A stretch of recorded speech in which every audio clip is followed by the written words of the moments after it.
ਕੋਈ ਵੀ ਕਾਨੂੰਨ ਤੁਸੀਂ ਲੈ ਕੇ ਆਉਂਦੇ ਹੋ ਤਾਂ ਉਹਦੇ ਪਿੱਛੇ ਕੋਈ ਲੌਜਿਕ ਹੁੰਦਾ। ਤੁਹਾਡੇ ਤੱਕ ਜਾਂ ਤੁਹਾਡੀ ਸਰਕਾਰ ਤੱਕ ਕਿਸੇ ਕਿਸਾਨ ਜਥੇਬੰਦੀ ਨੇ, ਕਿਸੇ ਕਿਸਾਨਾਂ ਦੇ ਸਮੂਹ ਨੇ ਇਹ ਗੱਲ ਪਹੁੰਚਾਈ, ਇਹ ਡਿਮਾਂਡ ਪਹੁੰਚਾਈ ਸੀ ਕਿ ਇਦਾਂ ਦੇ ਆਰਡੀਨੈਂਸ ਲੈ ਕੇ ਆਓ, ਉਹਨਾਂ ਨੂੰ ਕਾਨੂੰਨ ਦੀ ਸ਼ਕਲ ਦਿਓ, ਸਾਨੂੰ ਪ੍ਰਾਈਵੇਟ ਮੰਡੀ ਚਾਹੀਦੀ ਹੈ, ਸਾਨੂੰ ਇਹ ਸਾਰੀਆਂ ਚੀਜ਼ਾਂ ਚਾਹੀਦੀਆਂ। ਅੱਜ ਤੱਕ ਕਿਸੇ ਕਿਸਾਨ ਜਥੇਬੰਦੀ ਨੇ ਇਸ ਲਈ पहुंच की? इसको जितने भी प्रगतिशील किसान हैं, जितने भी किसान उत्पादक संघ हैं जो पहले से डायरेक्ट मार्केटिंग करते हैं, उनके सरलीकरण के लिए, उनके संरक्षण के लिए, उनके संवर्धन के लिए, उनकी इच्छाओं के अनुरूप ये किया गया है। ये जो पुराना सिस्टम है उसके लिए वैकल्पिक सिस्टम नहीं है, वो सिस्टम तो ज्यों का त्यों चलेगा। ये एक अतिरिक्त दूसरा विकल्प है, सेकंड विकल्प है। और ये उन थोड़े किसानों के लिए है अभी जो प्रोग्रेसिव फार्मर्स हैं, जिन्होंने किसान उत्पादन के अपने समूह बनाए हुए हैं, जो डायरेक्ट मार्केटिंग करते हैं, ये उनके लिए है। उनके लिए मांग की थी किसी ने? हाँ बिल्कुल, किसान उत्पादक संघ लगातार इस बात की मांग करते रहे हैं, प्रगतिशील किसान इस बात की मांग करते रहे हैं कि अभी इस प्रकार की कोई नियमावली नहीं है, सारे देश का मार्केट एक होना चाहिए और हमको बेचने के मंडी से ज्यादा विकल्प मिलने चाहिए।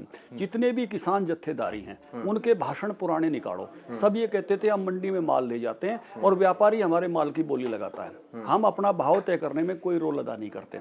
लेकिन जब किसान अपने किन्नू लेके सड़क पे खड़ा होता है तो भाव वो बताता है, अपने प्याज लेके सड़क पे खड़ा होता है तो भाव वो बताता है। वो प्रगतिशील किसान वो बताता कहाँ है? नहीं बता, सब सारे किसान तो सड़कों पे हैं। नहीं ऐसा नहीं है, सब तो विरोध कर रहे हैं सर। बड़ी मेरे को 2% या 1% किसान ऐसा बता दो जिसने इसका समर्थन किया। आपके चैनल ने कवर किया कि नहीं किया मालूम नहीं, हरियाणा के हर जिला हेडक्वार्टर पर सैकड़ों किसान ट्रैक्टर लेके आए हैं, डिप्टी कमिश्नर्स को मेमोरेंडम देके गए हैं कि ये हमारे पक्ष में है, हम इनके फेवर में।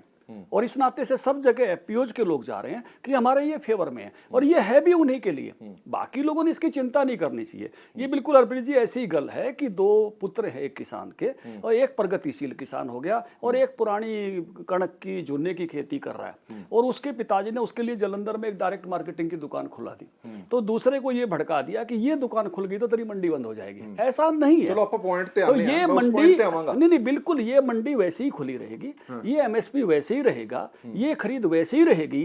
और पढ़े लिखे को फारसी क्या और बोला हाथ कंगन को आरसी क्या, 1 अक्टूबर से खरीद शुरू हो जाएगी तो सारी झूठ की पोल निकल जाएगी, जितनी भी झूठ बोलते किसान हैं।